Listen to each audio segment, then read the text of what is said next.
George Lucas held his auditions for Star Wars in an office on a lot in Hollywood. It was in one of those faux Spanish cream-colored buildings from the 30s, with dark orange tiled roofs and black iron grated windows, lined with sidewalks and turn lined with trees. Pine trees, I think they were, the sort that shed their needles generously onto the street below, and interrupted by parched patches of once green lawns. Everything was a little worse for the wear, but good things would happen in these buildings.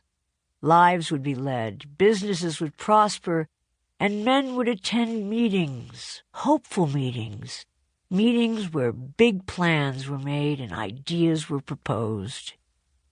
But of all the meetings that had ever been held in that particular office, none of them could compare in world impact with the casting calls for the Star Wars movie. A plaque could be placed on the outside of this building that states, "On this spot, the Star Wars films conducted their casting sessions. In this building, the actors and actresses entered and exited until only 3 remained. These 3 were the actors who ultimately played the lead parts of Han, Luke, and Leia." I've told the story of getting cast as Princess Leia many times before, in interviews, on horseback, and in cardiac units. So if you've previously heard this story before, I apologize for requiring some of your coveted store of patience. I know how closely most of us tend to hold on to whatever cache of patience we've managed to amass over a lifetime, and I appreciate your squandering some of your cherished stash here. George gave me the impression of being smaller than he was because he spoke so infrequently. I first encountered his all-but-silent presence at these auditions, the first of which he held with the director Brian De Palma. Brian was casting his horror film Carrie, and they both required an actress between the age of 18 and 22.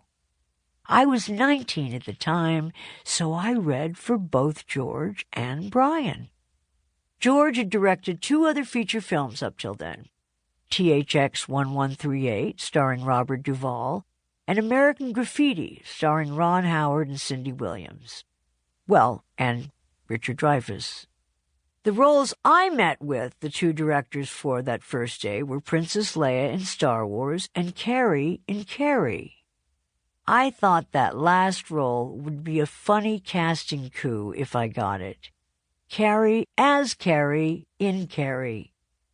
I doubt that was why I never made it to the next level with Carrie, but it didn't help as far as I was concerned that there would have to be a goofy film poster advertising a serious horror film. I sat down before the 2 directors behind their respective desks. Mr. Lucas was all but mute. He nodded when I entered the room, and Mr. De Palma took over from there. He was a big man, and not merely because he spoke more, or spoke, period.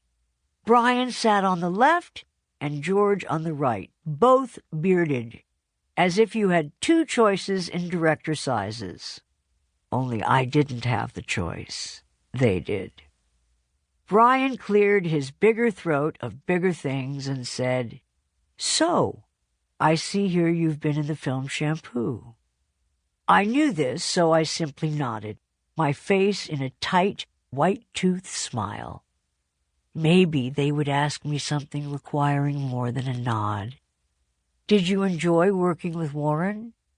"Yes, I did." That was easy.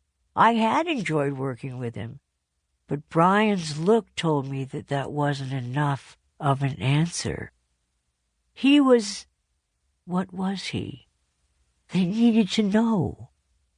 He helped me work a lot. I mean, he and the other screenwriter, they worked with me. Oh, my God, this wasn't going well. Mr. De Palma waited for more, and when more wasn't forthcoming, he attempted to help me. "How did they work with you?"